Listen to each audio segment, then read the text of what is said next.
Well, good morning. This is January the 24th, 2021. I'm in Hebrews chapter 11.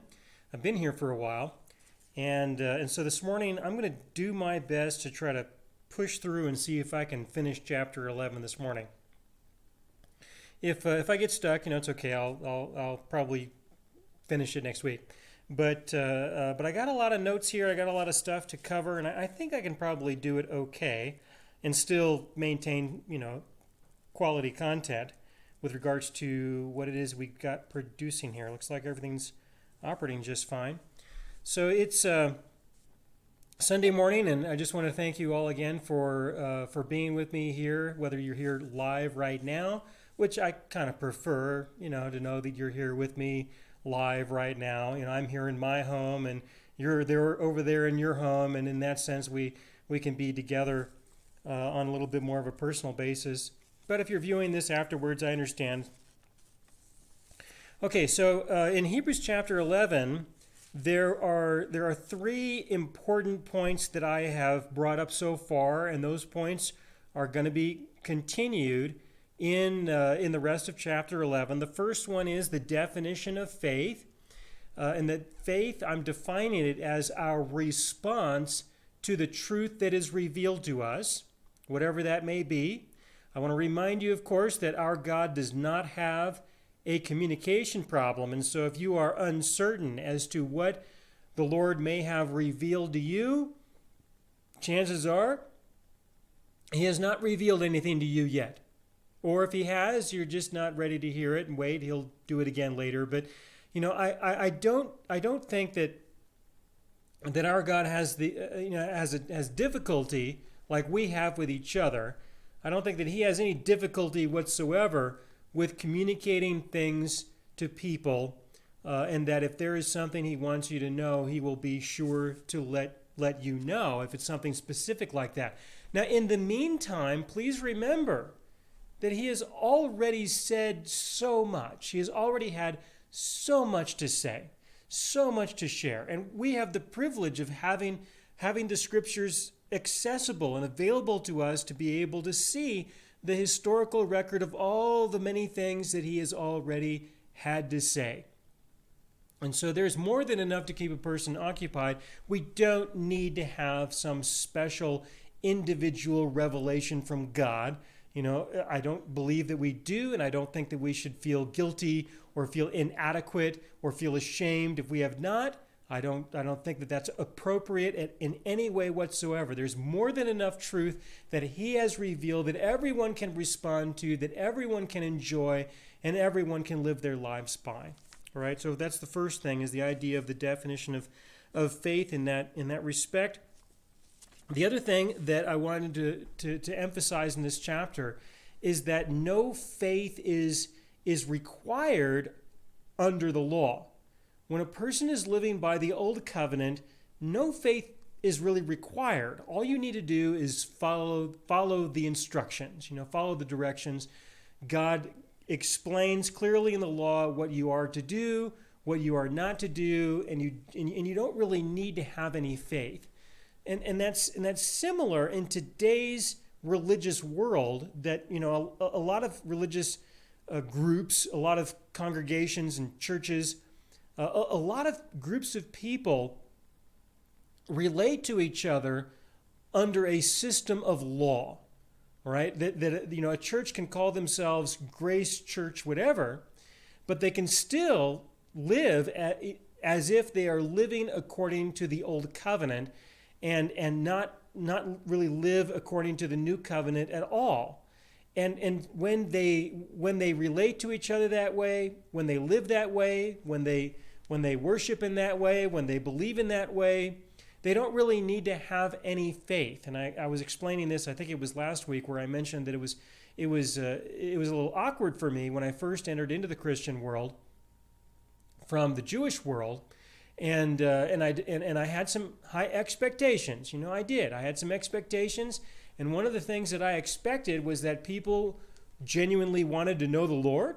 They wanted to know their God. That was an expectation. I figured that would be the case. I also expected people to be living by the new covenant. And that was a reasonable expectation as well. But I discovered for the most part, it was unusual to find someone within the churches that I went to go and spend time with. It was unusual to find somebody who genuinely really wanted to know their God. It was unusual to find someone who lived by the new covenant, let alone even knew what it was.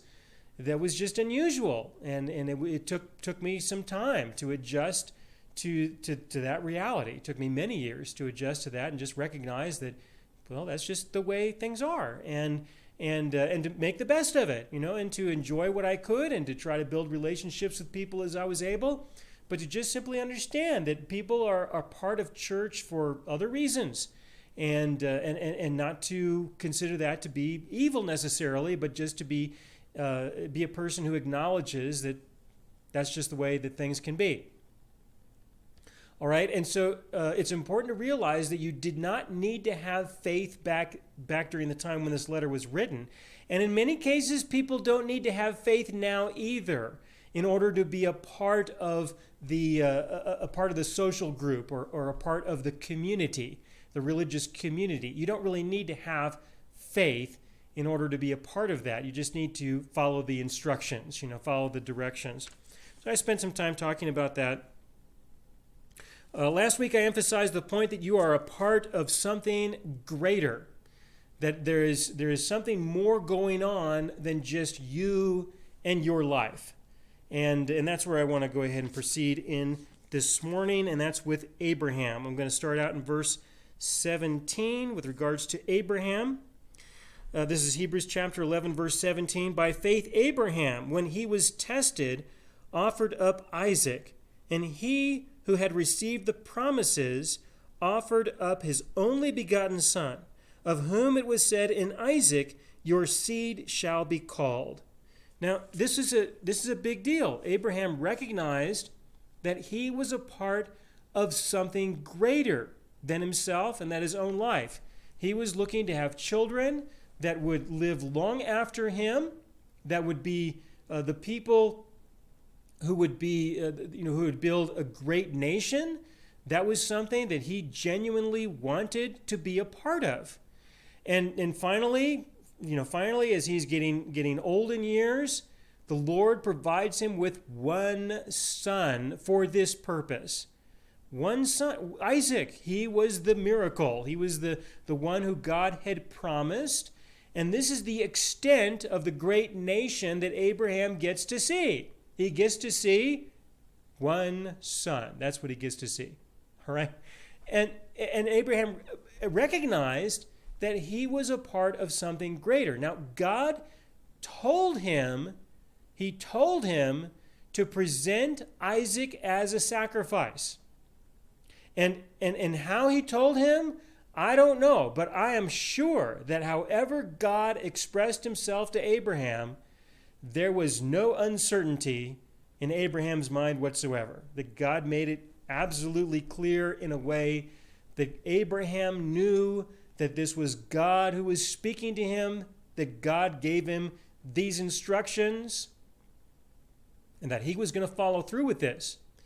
Now, the writer of the Hebrews here adds something that we don't really have in the historical record in verse 19, concluding that God was able to raise him up even from the dead, from which he also received him in a figurative sense. Now it doesn't say that, all right? We don't have that recorded in Genesis. And so where the writer gets this from must be a divine revelation, or it is his extrapolation or his assumption or just what he personally sees from what he reads here. And I do that on occasion. Sometimes people ask me questions about things in the scriptures, and I say, this is what I see, and I'm not saying that this is what God sees or what he thinks or what he believes, but this is what I see, and I'm very comfortable with stating that, and stating that it's just my opinion and it's not necessarily the Lord's. It's not divine revelation. It might be true. It might not be. I don't have a problem with that. But in this case, the writer he doesn't add things like that. He just simply states this as if it was in fact the case. So I can only report, I can only say that there's no historical, I have no idea where he got this from, right? There's no historical basis for this, that this is what Abraham was thinking, that Isaac would be raised from the dead. It doesn't say that, and so, but it doesn't mean that it isn't true. All right, I have no way to be able to say one way or the other. All I can say is that this is what we have here in Hebrews chapter 11, verse 19. Okay, and so we have God testing Abraham with regards to this, but that Abraham was definitely making decisions, recognizing that he was a part of something bigger than just himself and something bigger than just his own life and his own lifespan, but that this was about eternity. It was about something much greater than himself. Now, what's interesting about this also is about Abraham being tested. I was asked recently a question about this with regards to Abraham being tested. And the question is will God test us? He tested Abraham. And what kind of a test was this? He just wanted to see if Abraham really had the conviction. Did he really have the belief that God was after? All right, now please try to remember that Abraham did not see these promises come to fruition. All right? He didn't see the great nation. He didn't see the Messiah. He didn't see any of that stuff. God is testing him, but what is the reward? What is it that Abraham gets? I think that's an important question. Abraham continues to live his life, and he proceeds and he lives his life, and then he dies, but he never gets out of the tent, okay? He never sees the great city on the hill whose builder and maker is God. He never gets to see that. He never gets to see his children into a great nation. So what's the point of testing, right? What's the point of that? What was he hoping to accomplish? What was God hoping to accomplish by testing him? In this sense, it was a personal, individual decision that God made with Abraham that he really wanted to know. Okay? And Abraham passed the test. And so this is something between God and Abraham. It's between them. And how they relate to each other now in eternity and how they will continue to relate to each other in the future will include this test. It will be a part of that in terms of how they relate to one another. But it doesn't necessarily, it definitely does not mean that he's going to test everyone. It doesn't mean that. And if you never get tested by God, it doesn't necessarily mean that your relationship is going to be any different than Abraham's relationship. It doesn't necessarily mean that. That you can still have the same conviction of Abraham, even though God never tested it. It's okay to still have the same convictions. It's okay to have the same belief and trust in your God, even though he is not certified. He's not officially certified your faith like he certified Abraham's faith.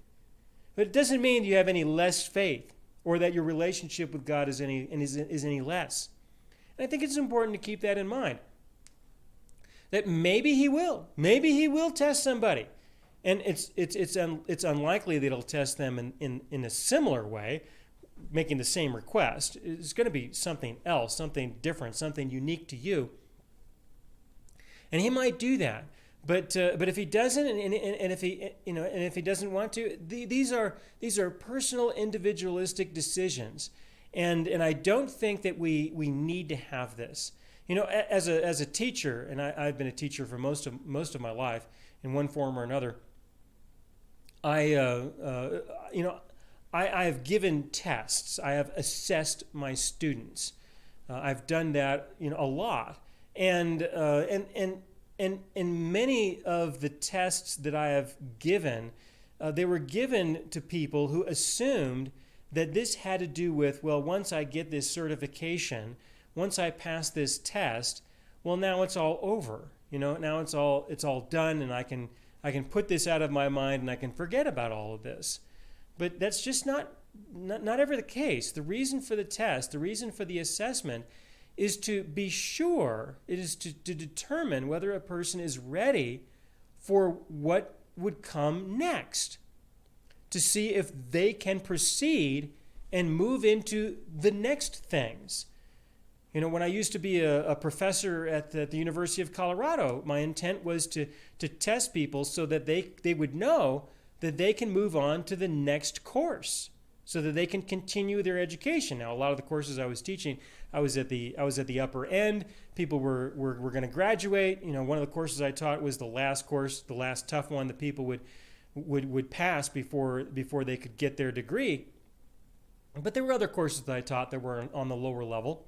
And so most of the students that I had, they needed to be tested in order to show that they could go and do work. That was where I was at. So it wasn't so much about are you ready to go and learn the next subject material? I do some of that, but not just that, but are you ready to now go and proceed and engage in work? And can you take this and use it effectively to solve important problems that people need to have solved? Can you go and solve these problems for other people? Do you have the tools? Do you have the resources to be able to proceed and do that? And so, will God relate to us in a similar way? I have found that he relates to me in a similar way, whereas there have been a lot of tasks that he has given me to do that I'm convinced that he gave me to do, and I did those things, but I needed to be prepared in order to do those things, and that I passed through a series of tests, in a sense, that helped me to get closure to some things and be able to move on to other things and proceed. But like I said, this is all an individualistic experience, and whether it happens or not, that just has to do with where you are, what your time is, where you are in history, where you are in the part of what God is doing, and where he may be able to integrate you and let you have a place and a role and a purpose in the things that he is doing. It's all individualistic. And it's really helpful sometimes to just simply understand that that's a lot of that has to do with where you are in your life and where you are in the history of the world, where you are in the project of God, where he may be able to fit you and where he may be able to make use of you. And if you don't understand those things, it's just something to keep in mind. It's just something to be aware of. And I'll talk a little bit more about that towards the end of Hebrews chapter 11 here. Okay, let's move forward into verse 19, concluding that God was able to raise him up even from the dead, from which he also received him in a figurative sense. In verse 20, by faith Isaac blessed Jacob and Esau concerning things to come. Isaac blessed his sons Jacob and Esau concerning things to come. Another example of him having faith and expressing that, and that he understood that there were things that would happen in the future that he personally would not be a part of, but that he believed and that he knew that these things would eventually take place. He was a part of something bigger than himself. In verse 21, by faith Jacob, when he was dying, blessed each of the sons of Joseph and worshipped, leaning on the top of his staff. By faith Joseph, when he was dying, made mention of the departure of the children of Israel and gave instructions concerning his bones. And then later on, about 400 years later, then we've got Moses. All right, now Moses did a lot. He really did. And there is a lot to say about Moses. Let's go ahead and get started into this. In verse 23, by faith Moses, when he was born, was hidden 3 months by his parents, because they saw he was a beautiful child, and they were not afraid of the king's command. For 3 months, the king commanded that Moses should have been thrown in the Nile, thrown in the water. They waited 3 months before they threw him in the Nile, threw him in the water. I just like to, acknowledge that and say that it was a big deal. They expressed a great amount of faith for 3 months, and then they threw him in the water. All right. But then, he was discovered. Okay, verse 24, by faith Moses, when he became of age, refused to be called the son of Pharaoh's daughter, choosing rather to suffer affliction with the people of God than to enjoy the passing pleasures of sin, esteeming the reproach of Christ greater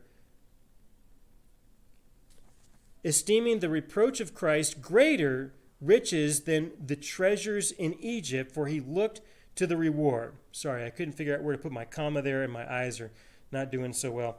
In verse 26, he esteemed the reproach of Christ greater riches. That's the right way to read that. The reproach of Christ to be greater riches than the treasures in Egypt, for he looked to the reward. All right. So Moses, at some point in his life, he was raised in Pharaoh's household, but at some point in his life, he believed the prophecy that was given to the Hebrews. In a sense, he believed the prophecy that there was going to be a time when God would set the Israelites free. And Moses wanted to be a part of that instead of a part of the treasures and the riches in Egypt. Okay, now there's, of course, so much to say about this.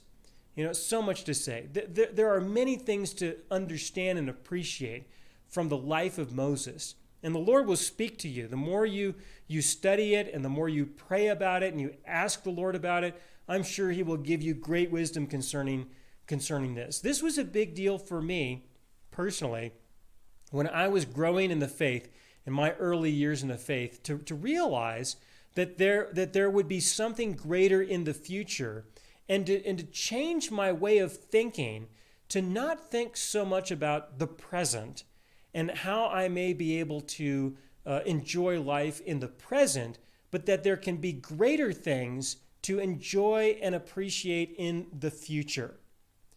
Now, this is a big deal for a lot of people, and it might be significant for you too. And to understand this, that Moses saw that there was going to be a change in the future, and he really wanted to be a part of that. Now, he didn't have to be extremely brilliant to figure this out. At this time in history when Moses was present, the Israelites were slaves. All right? They were slaves in Egypt.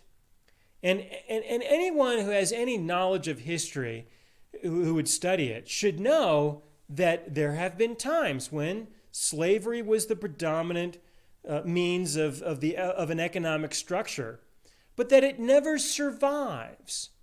All right? The systems of slavery always end, and they always end badly for one reason or another. Now, when people are a part of this system, like the Pharaoh at this time with Moses, the Pharaoh who was in charge, this Pharaoh lived the rest of his life. He continued to live and enjoy having his slaves, and then he died. So he was gone. He got to enjoy that, and he did not see the destruction of his country. And so from his point of view, he could say, all right, so there's a prophecy, and so God is going to set all these slaves free who work for me, and then I'm going to have massive economic devastation in my land, but I'll be dead by then, and so what's the big deal? And there are a lot of people who really live their lives this way. A lot of people who live their lives in this way. And some people who I have talked to, who I've suggested, things about the future, and that, not prophetically speaking, but just using basic math, I've explained to them, things may not work out so well, and their solution, all right? The solution that people have told me is, well, I'll just kill myself. After spending some time with them and getting to know them, they're probably right. They probably would. They would rather kill themselves than to have a lower standard of living, for example. So if they live long enough, if they live long enough, then they might see the devastation from the system that they are a part of, and they're going to suffer, or they'll die before it comes apart. And if they don't die before, they'll just kill themselves. That's their solution model. That's what people decide to do in many cases. All right, but what about their children? Well, who cares, right? Who cares about the kids? Some kids that you have, you can easily think, they should be on their own, and if they suffer, that's their own decision, their own consequences, and I can feel bad for them. But on the other hand, it's their responsibility. All right, and people can take that kind of a position, and I'm not saying that it's a bad position. But I'm explaining to you why some people can go ahead and proceed with their life in peace, even considering these kinds of obstacles and challenges. But others really, they really don't care. They don't care about their future, the future of their children or their grandchildren. They're just not interested at all. And that's just the way things are. All right, that's just the way that people can be. But Moses, he took the position that he wanted to be a part of something greater than what he had. Okay? And, in order to make advancements in life, a lot of advancements will require a person to let go of things in the immediate sense, have to let go of things in order to obtain the benefit of those things in a future sense. All right, it is necessary. All right, as I mentioned earlier, as an educator, I would teach people for years, and they would go through a lot of pain and suffering and work and labor and stress, and they would have to give up a lot of good things that they could have enjoyed and had during that time.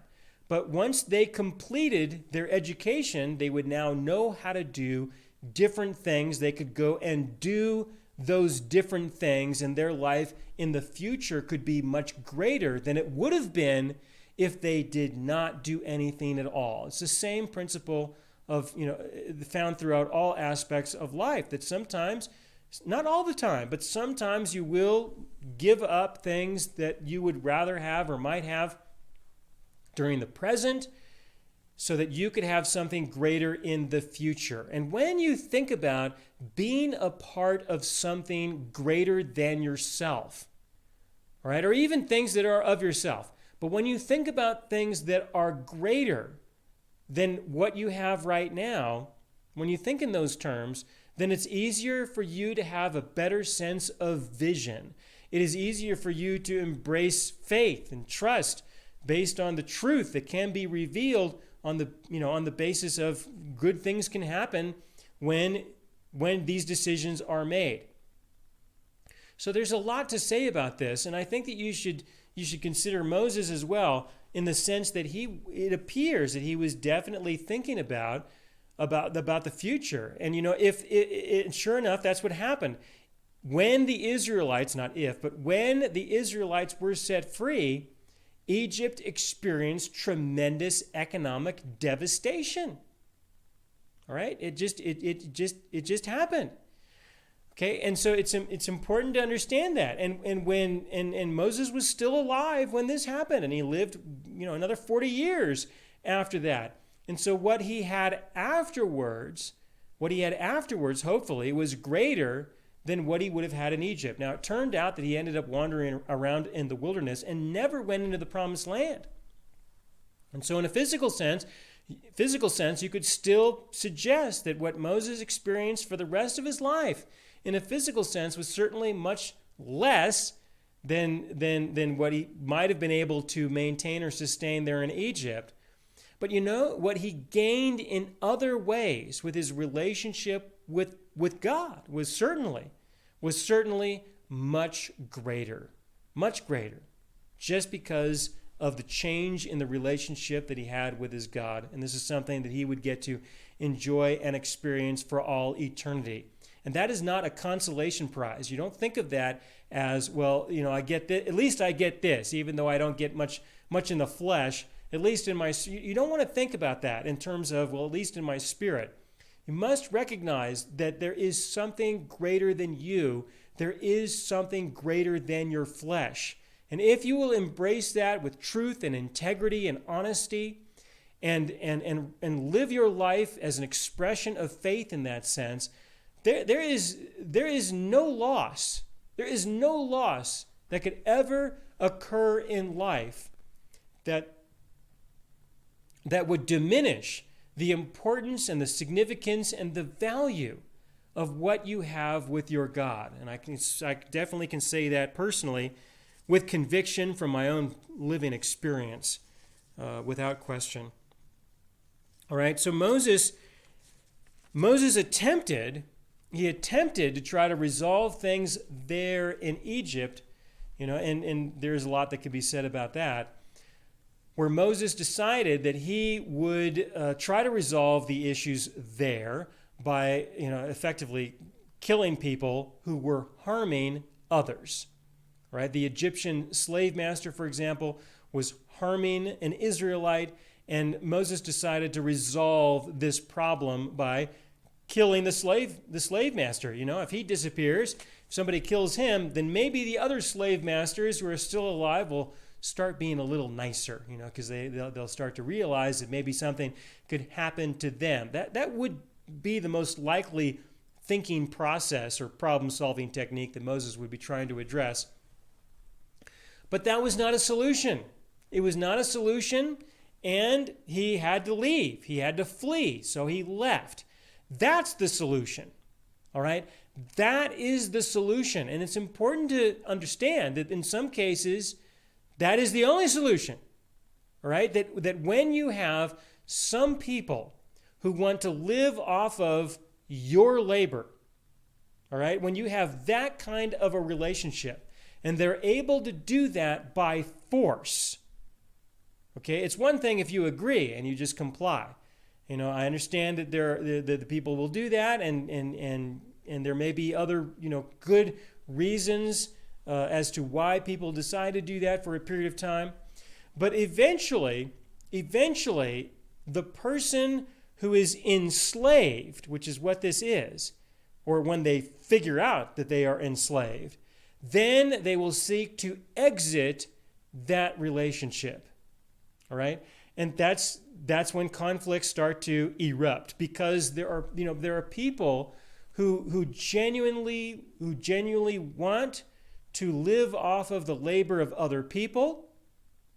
All right? They really want that, and they are willing to cause as much destruction as is necessary in everybody's life, to include their own, so that they don't have to take care of themselves.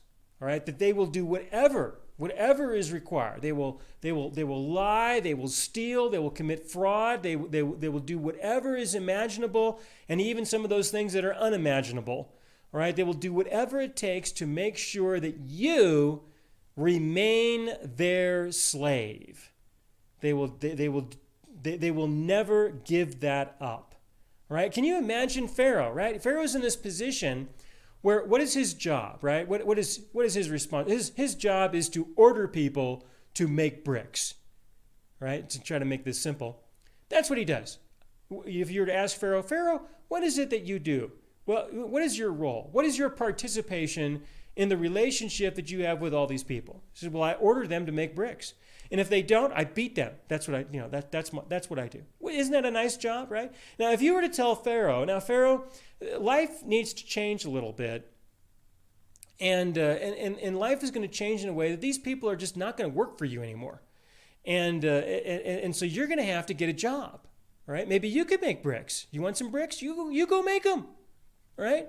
Do you like your clothes? They wear out after a little while. You want clothes? You go get them. You make them, or you earn money to pay somebody else who makes them. Whatever. You take care of things. Now, here's the option, right? Pharaoh has the option of, Well, I can just give orders to people. I can order people to give me stuff, and I will beat them if they don't. Or I can go and get this stuff myself. What do you think he's going to choose? All right? What's he going to choose? He's not going to, no, hardly anybody would ever just willingly give that up. All right? In our country right now, in the time of history that we are in, we have had a little bit of that that is illustrated with taxation, and government programs and that kind of thing, and that the slavery has been subtle. All right, the slavery has been subtle, and people have not really recognized. They've tolerated a certain amount of slavery and oppression. Okay, forced labor, forced seizure of what it is that they produce. Okay, now for those of you who don't produce anything or don't get a paycheck or whatever, then you probably can't relate to this. But but to others who produce things, what would happen if they decided that they didn't want to give away or have taken from them part of what they produce? Well, of course, great destruction will come upon you, right? All right, and that has been gradually increasing and increasing and increasing, and we're now entering into a new stage of life where everything is being changed around, and there's going to be an increase in this. There's going to be an increase in slavery, in dictatorial posturing, in authority. I mean, even right now, a lot of people, they can't even go out and work. They can't go and do the kind of work that they want to do, and the other people who want that work to be done for them, they can't do it because somebody says so. Somebody like a pharaoh who's giving orders, who's just declaring things, and they get their own way of life by doing that. Okay, now, these kinds of people, they're not going to just go home. They're not going to just go and get a job. That's not ever going to happen until you are dead. All right, until you are gone, until there's no way to enslave you anymore. That's just normal, all right? That's the way history goes. For those of you who can remember the Soviet Union, for example, all right, that's what it was. And how you see our country right now, transforming and changing, we're going in the exact same direction. It's completely obvious. If you would just pay attention, I think, you would see that we're not going to escape this. This is a normal cycle of history, okay? Normal cycle of history that groups of people assemble together. It eventually ends up in some form of system of slavery, and then that slavery system will eventually collapse. Now, how long will it take before we experience such a tremendous collapse here? Who knows? We're just getting started. A lot of people think we're going to skip the authoritarian stage, but no, we are just getting started. And I'll tell you I'll give you an example of how something like this may play out.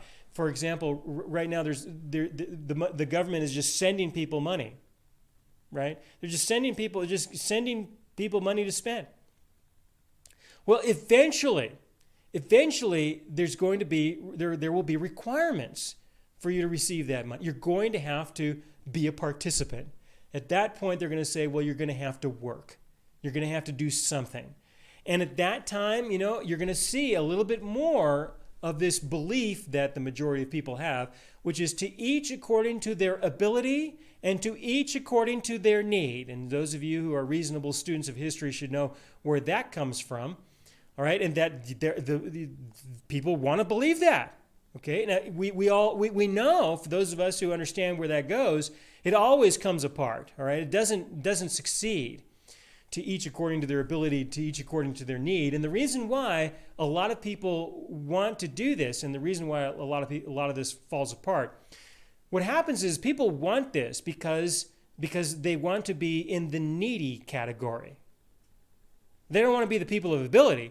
They want to be the people who have needs. And the attitude is those who have ability need to be forced to labor and to produce and to give to those who have need. And so there's an enormous number of people who want this kind of a system because they want to be the needy.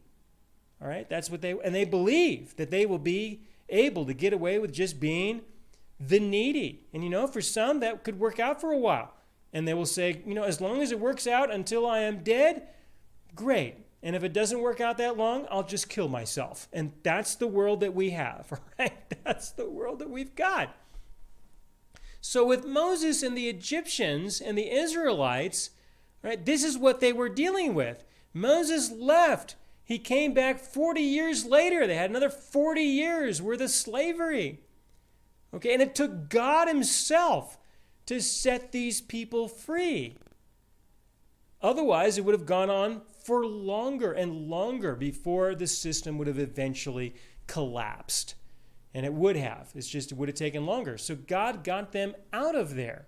And I'm explaining all this to you in order to appreciate the fact that Moses was a part of something greater, all right? He was a part of something greater. And the only solution in this respect was you had to exit the relationship.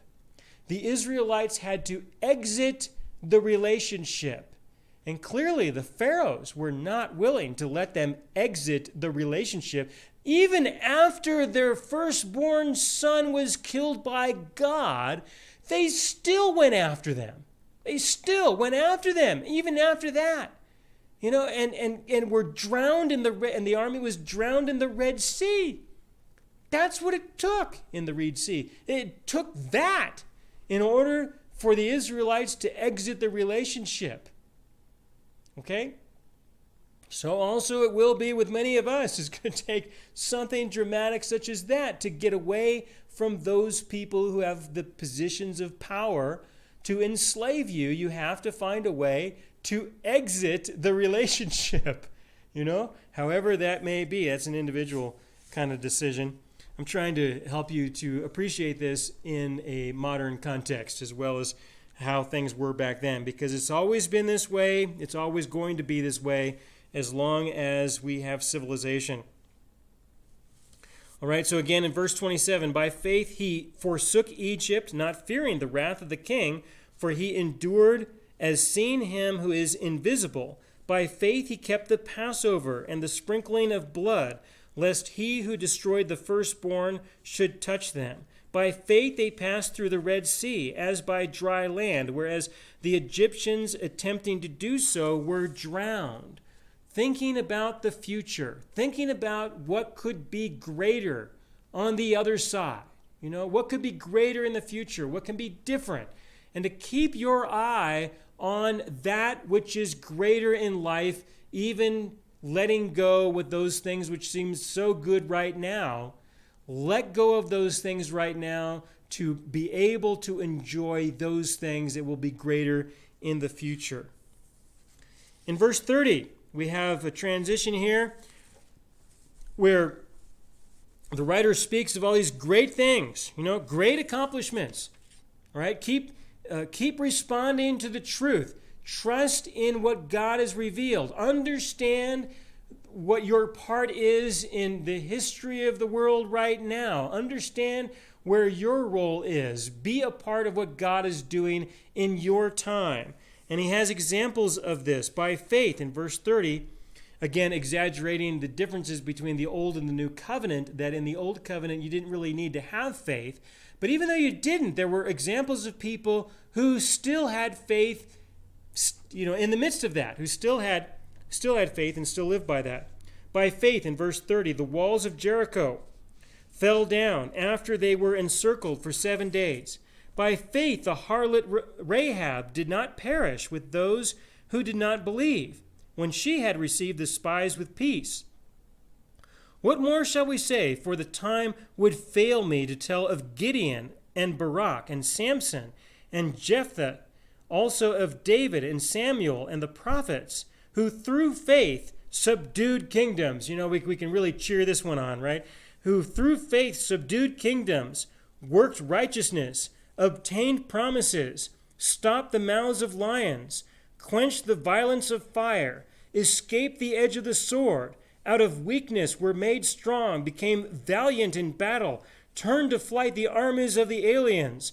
Women received their dead, raised to life again, and we can all cheer and say, yeah, yay, right? And then you keep reading into verse 30, the rest of verse 35. Others were tortured, not accepting deliverance, that they might obtain a better resurrection. Still others had trial of mockings and scourgings, yes, and of chains and imprisonment. They were stoned, they were sawn in two, were tempted, were slain with the sword. They wandered about in sheepskins and goatskins, being destitute, afflicted, tormented, of whom the world was not worthy. They wandered in deserts and mountains, in dens and caves of the earth. And you're thinking, well, what happened to all the good stuff, right? What happened to closing the mouths of lions and all these other great things that quench the violence of fire and escape the edge of the sword? But others clearly did not. What happened? What went wrong? Nothing went wrong. Okay? Nothing went wrong. Yes, we can enjoy the good things that happened, but the bad things have their place too.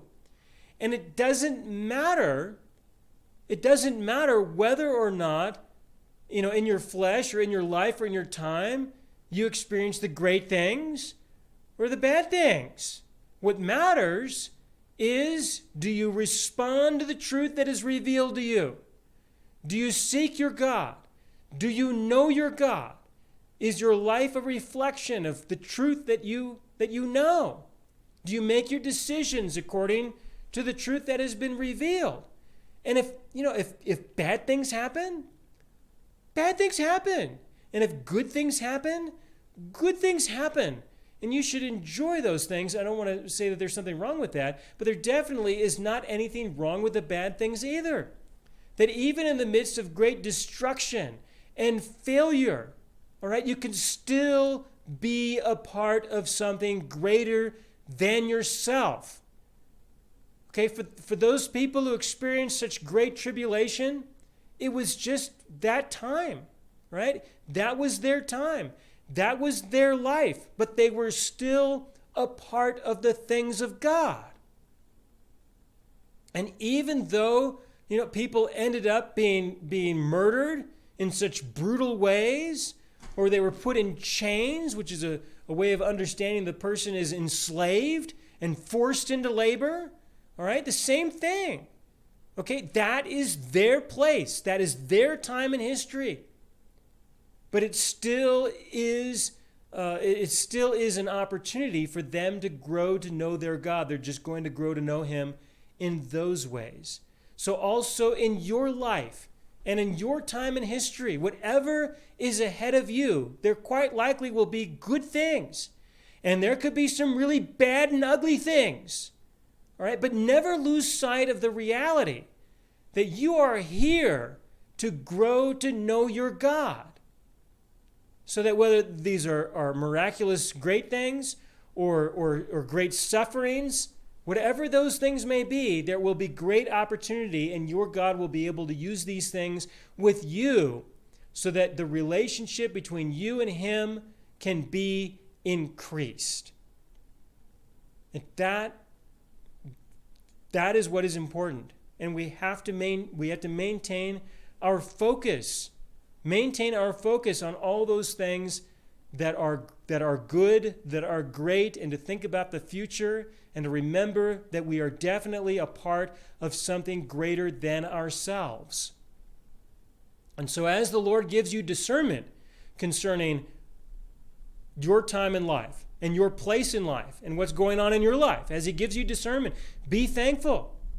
And if he doesn't, and if you don't enjoy, you don't enjoy the discernment of God and the wisdom of God, you should be living in anticipation and in expectation of what he will reveal to you in the future.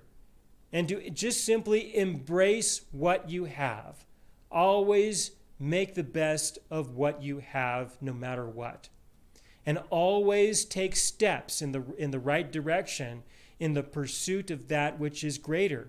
Your relationship with your God, your place in this world to be a part of something greater, and He will guide you personally and individually concerning that. All I can do is testify of the truth of these things, but I cannot tell you what may be unique to you and in your own life experience. This is something that we can share with one another. All right? This is something that we can share with one another, which is why I'm hoping that you guys are meeting in small groups and using this video in terms of working with each other in a small group. Continuing into verse 39, and all these having obtained a good testimony through faith did not receive the promise, God having provided something better for us, that they should not be made perfect apart from us. And that's to understand that they were a part of us, that they were a part of the bigger picture, that they had a place. So also we have a place for other people's lives in the future, as well as being able to enjoy our place with those from the past. Okay, but with each other right now, we could ask each other some questions and encourage each other with our place in our own lives. So I got a question for you guys in your small groups. What are the good things in your future? That's a question I came up with this morning. What are the good things in your future? And this is something that can really help those of you who are struggling right now or who will be struggling a lot in the near future.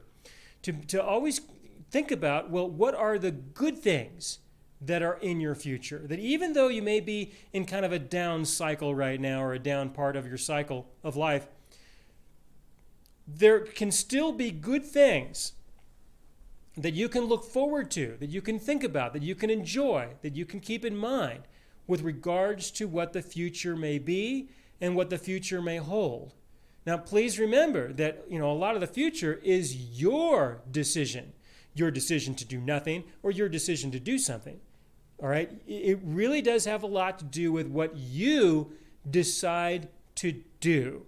All right? Not just what you believe and what you think, but what you decide to do. All right? Yes, it's true that maybe God may, be a part of what may happen in our future, but He's not required to. He's not required to. You can't obligate Him to make sure that you have good things in your future. So what are the things that you are doing to at least move in that direction? To be a part of something, even in the midst of the fact that God may not be a part of something in your life, or He just may not have revealed to you what those things may be. It doesn't matter.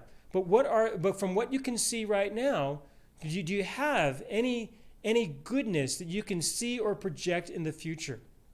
I deal with this myself all the time. All the time. I have a life just like you guys have. You have your own lives.